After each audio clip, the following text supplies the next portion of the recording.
एक संयोग सहज ही ऐसा बना है।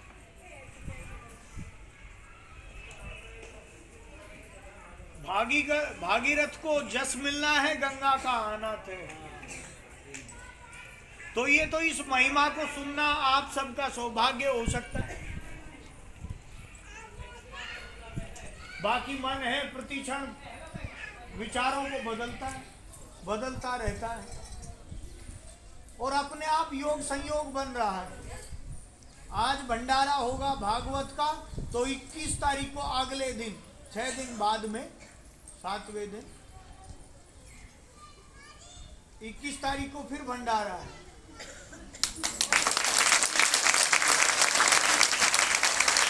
अपने आप ही शिव महिमा महापुराण का जब पूर्ण वो होगा तो भंडारा, क्योंकि रात की जो रसोई थी वो बलजीत के उधर थी। अब उसने कही कि नहीं महाराज हम तो ये वो सब सारा तो शिव महापुराण को अगले शनिवार वो इतवार को भंडारा कराना था। तो उसने कहा महाराज 21 तारीख को भंडारा सब ने वहीं बुला लेना। तो शिव महापुराण का भंडारा उधर हो जाएगा बस, क्योंकि भक्तों की तो होते ही ये सब। अब कोई ना कोई ये सब कार्य करते ही हैं। अब यहाँ भी जो भंडारा हो रहा है वो भी हो रहा है, आप सभी कर रहे हैं। तो बाबा का भंडारा उस दिन वहाँ हो जाएगा, सब वहाँ निमंत्रित रहेंगे। आज यहाँ भंडारा चल रहा है, देखो कैसी महिमा है उसकी। तो जो स्वतः ही सतत अपने आप हो जाए तो समझ लीजिए वो सब उसकी मर्जी है। तो ये जो तरन तारनी गंगा महामाई की तरह ये महिमा महापुराण है शिव का, ये भी गंगा की तरह हमें निर्मल कर देता है। जिस तरीके से गंगा की धार हमें निर्मल करती है, इसी प्रकार से ये भी हमें निर्मल कर देता है। बोलना पड़ेगा प्रेम से।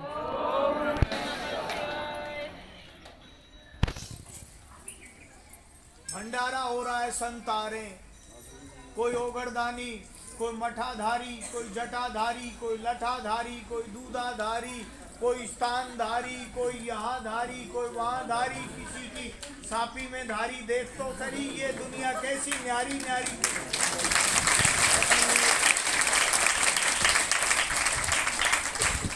ये जो शिव की दुनिया है ये वास्तव में न्यारी न्यारी है।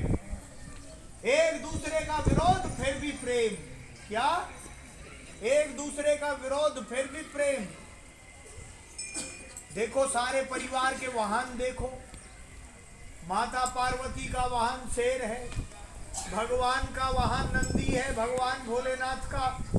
अब शेर और नंदी विरोध है एक दूसरे का। सरप, चूहा, मोर, मेरे ओगरदानी के परिवार के वाहनों की महिमा भी देखिए।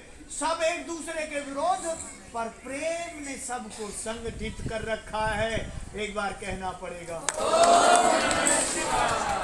इस ओम नमः शिवाय के पंचाक्षर महामंत्र ने ऐसा प्रेम बांध के रखा हुआ है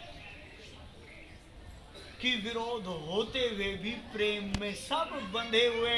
कोई किसी से नहीं झगड़ता, कोई किसी से नहीं लड़ता। ऐसा है ये गुणगान, ये महिमा। बाबा की जो भी कोई महिमा सुन लेता है उसका परिवार इसी प्रकार से महिमा मंडित होता चला जाता है। विरोध होते हुए भी एक प्रेम का खूंटा गड़ जाता है, एक प्रेम की डोरी हाथ लग जाती है, एक प्रेम का विचार साथ लग जाता है।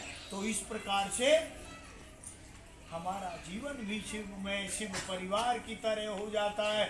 बोलिए भोले सरकार की जय, बोल काशी विश्वनाथ की जय, बोल गंगा महामाई की जय। प्रेम से कहना पड़ेगा। तो बाबा का इस तरीके का परिवार हमारे जीवन में भी इस तरीके से घटता है। तो देखिए अपने आप ही जब सब योग बनते हैं तो हमें ऐसी गंगा में, ऐसी त्रिवेणी में जरूर स्नान कर लेना चाहिए। अभी हम भागवत के स्नान से, भागवत सब ग्रंथन को सार।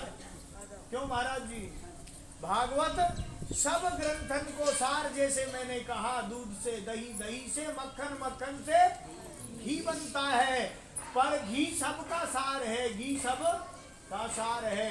इसी तरीके से सब ग्रंथन का सार क्या है? भागवत महापुराण। पर घी,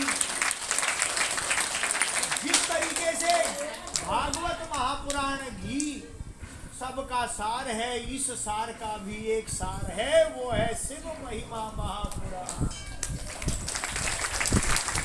एक बार कहना पड़ेगा। अब घी तो निकल गया, सार तो हमारे पास में आ गया, परंतु अब इस सार को परिवार में कैसे बदलना है, इस सार को प्यार में कैसे बदलना है, इस परिवार को कैसे बदलना है, इसका ज्ञान अगर कोई देता है तो वो शिव महापुराण देता है। कहना पड़ेगा। और सब सारों का सार भागवत है। इसी तरीके से सब मंत्रों का एक ही मंत्र है, वो महामंत्र है, पंचाक्षर महामंत्र है। कहना पड़ेगा। तो इस तरीके के सार से जब हम जुड़ जाते हैं तो हम परिवार से जुड़ जाते हैं। जब हम परिवार से जुड़ जाते हैं तो हम संसार में रहते हुए भी अपने आप से जुड़ जाते हैं। तो ये माता पार्वती जो उमा भगवान भोलेनाथ से पूछती है, उमा भगवान भोलेनाथ से पूछती है कि ये सब होते हुए भी आप इस परिवार को कैसे चलाते हैं, ये सब कैसे चलता है? तो वो कहते हैं मैं तो तटस्थ बैठा रहता हूँ। कहाँ? सत्य के साथ। किसके साथ? सत्य के साथ बैठा रहता हूँ। बस मेरे भीतर सदैव सतत सत्य ही चलता रहता है, क्योंकि सत्य हरि का भजन है और बाकी ये सब सपना है। उमा मैं आपको भी ऐसे ही कहता हूँ। क्या कहते हैं? आने वाली सांस को और जाने वाली सांस को क्या कहते हैं भगवान?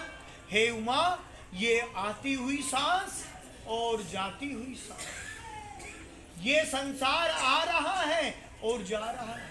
कोई जन्म ले रहा है, कोई मर रहा है, कोई युवा हो रहा है, कोई बूढ़ा हो रहा है, कोई बच्चा पैदा हो रहा है तो कोई युवा हो रहा है। उमा ये आती हुई सांस है और ये जाती हुई सांस है। आती हुई सांस और जाती हुई सांस के बीच में ठहर जा, यही सत्य है, यही कहना पड़ेगा प्रेम। क्या है भजन? आती हुई सांस और जाती हुई सांस, इसके बीच में ठहर जा, तू भी सत्य के साथ ठहर जाएगी और सत्य की बांधी लक्ष्मी फेर मिलेगी।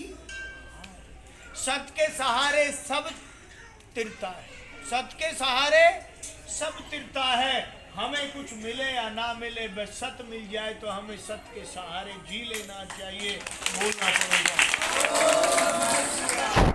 ये जीवन तो संसार है, क्षण भंगुर है, आएगा जाएगा, ये तो सब मिट रहा है, मिटता रहेगा, परंतु एक कोई ऐसा है जो ना मिटता, उसको अमित कहते हैं। वो अनादि है, अनंत है, अविचल है, अरूढ़ है, अवक्त है। वो वक्त नहीं किया जा सकता, अवक्त है। तो उसके साथ जो ठहर गया वो सब के साथ